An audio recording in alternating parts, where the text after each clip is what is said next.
Hi, this is Melanie for the Perdaisy channel. While I was on my vacation in Mexico, I watched a couple of classic films, and this is going to be a film review of the classic Talapati, starring Rajinikanth and Mammootty.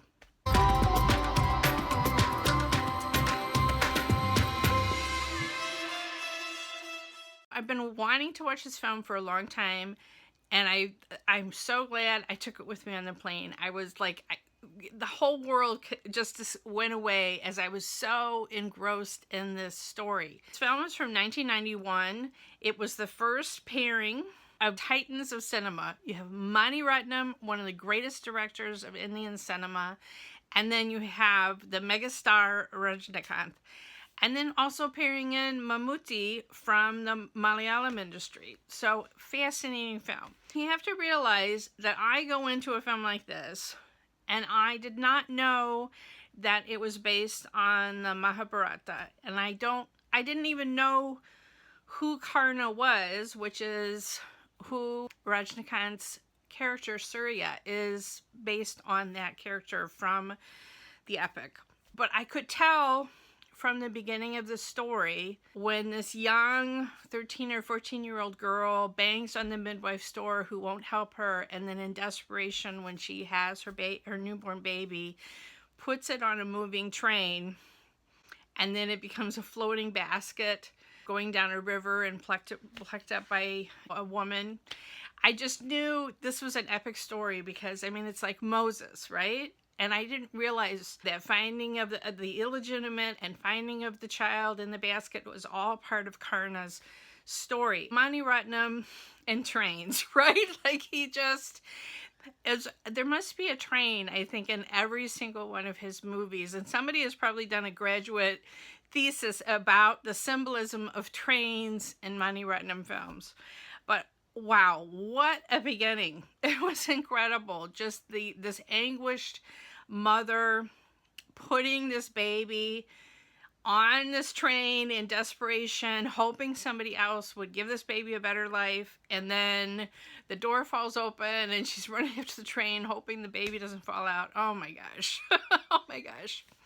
Then this young Rajinikanth, when we see him as an adult, what an entrance.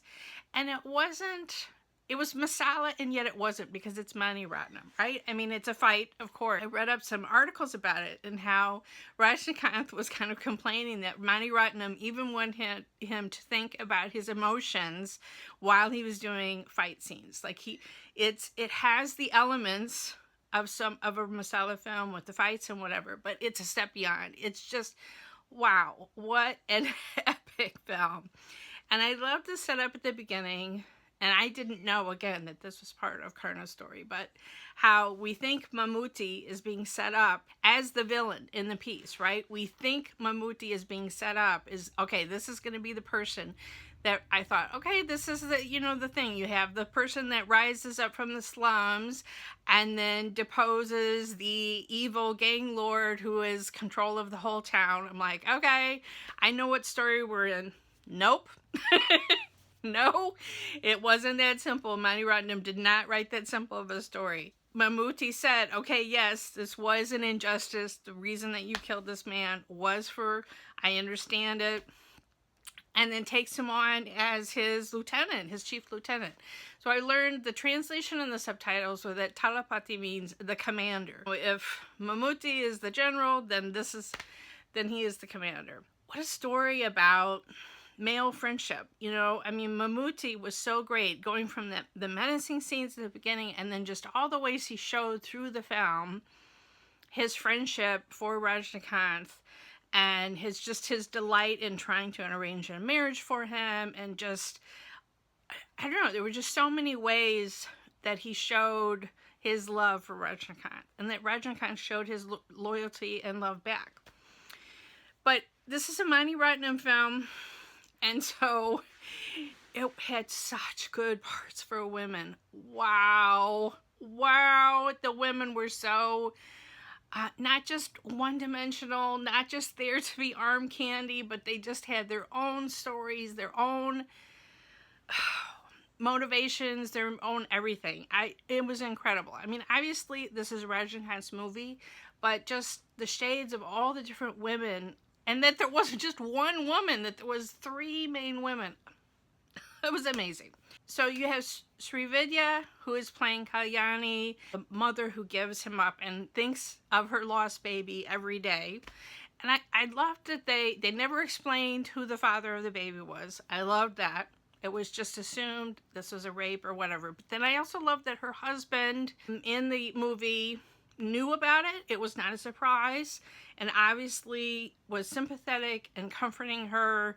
And so all of that I loved. Shobana was the perfect opposite for Rajnikant Surya. So here you have someone from the slums, and then you have Shobana, who was just almost ethereal. He sees her, she's doing her dance class, I think was the first time that he saw her. She just seems like a world apart from him. I mean, she is caste-wise, I guess, because he doesn't know what caste he is, a world apart, with her doing dances at the temple, and she just was so beautiful. I love the scene where, they had this initial attraction, and then she sees him at one moment beating somebody up.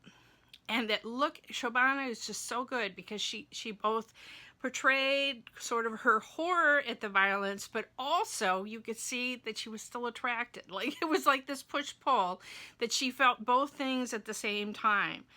Amazing.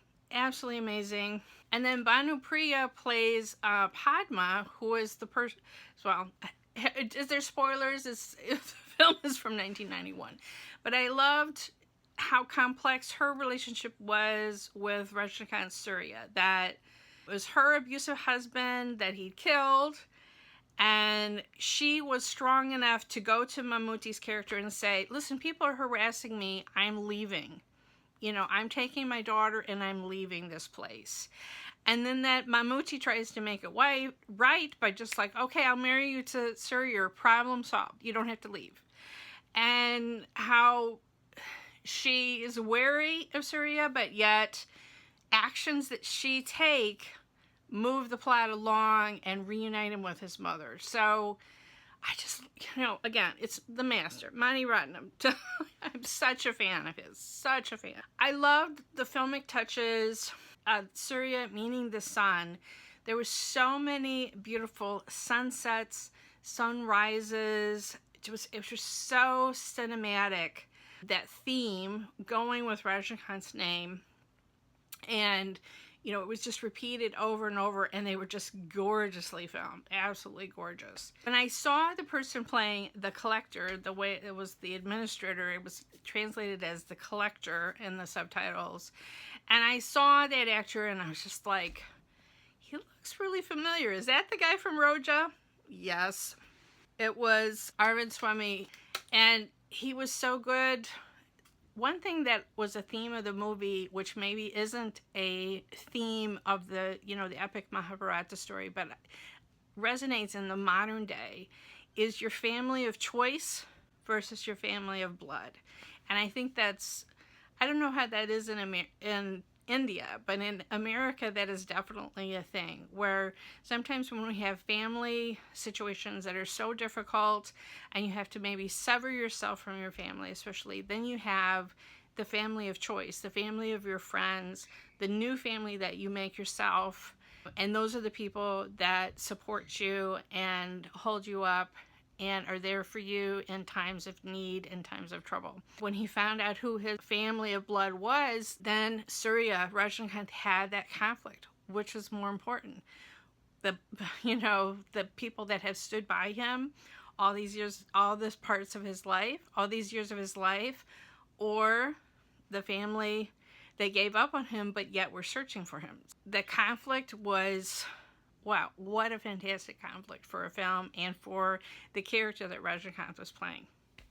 I thought that I thought it was going to have a completely unhappy ending. I thought Rajnikant was going to sacrifice himself. And I don't know if Mani Ratnam made the choice because it was Rajnikant that he wasn't going to have a completely unhappy ending for him, if he thought the fans, if he cared about that commercial aspect of it.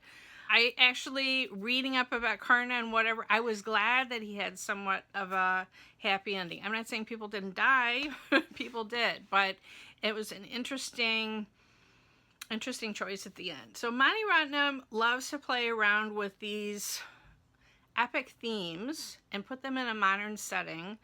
I have seen the Hindi version of Ravan. I need to see the Tamil version. Obviously, again, that's where he kind of twists things around, taking an epic story and putting it in more of a modern setting. But I don't think that film was anywhere near as successful as this film. It is justifiably a legendary classic film. The soundtrack, stunning, amazing. Wow, I was glad actually I was sitting on an airplane and I had headphones in and I was just I need to rewatch this film because I was watching it on a little iPad, and it's such a grand, epic story. I need to see it on a bigger screen, at least my bigger TV screen. I was completely transfixed with this story, and it's had such depth to it. There's so many layers to the story, and I loved when I came home, and then I was able to, when I had good internet, which I did not have in Mexico, I was able to really research what the story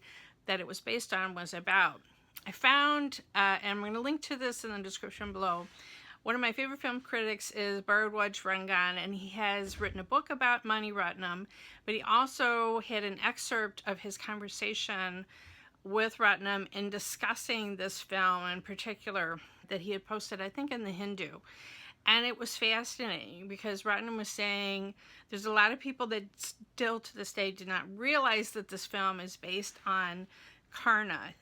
Just fascinating how he took this epic story and really thought about it, and what an interesting, in-depth character. He worked with Rajnikanth to not do all the tricks that Rajnikanth sometimes does. You know, like there was not any flipping of cigarettes or anything like that. I mean, Rajnikanth is epic without all of those things that he does in other masala type films. He's such a good actor, and this is a film that let that greatness really shine through. I'm not saying that I don't enjoy all of those kind of flourishes that he does in other films, but it was a revelation to me to see him in a film like this where all of that was stripped away and you just had the great acting, and he had so much range to work with in this story and so much emotion. Oh my gosh. The scene where his mother finds him and they have their reunion. Oh my heart. Oh my heart. Oh my gosh. What a scene. An incredible film. One that I'm definitely going to rewatch again. It is on Amazon Prime in the US streaming. Highly recommend. If any of you have gotten this far in my video and you have not seen the film, must watch. An absolute must watch classic epic film. If you enjoyed this film review of Talapati, please press that like button, share the video, follow us on Twitter at PerdesiYT, and subscribe to the Perdesi channel. If you hit the notification bell, then you'll get notifications whenever I have a new film review, a trailer reaction, or live stream.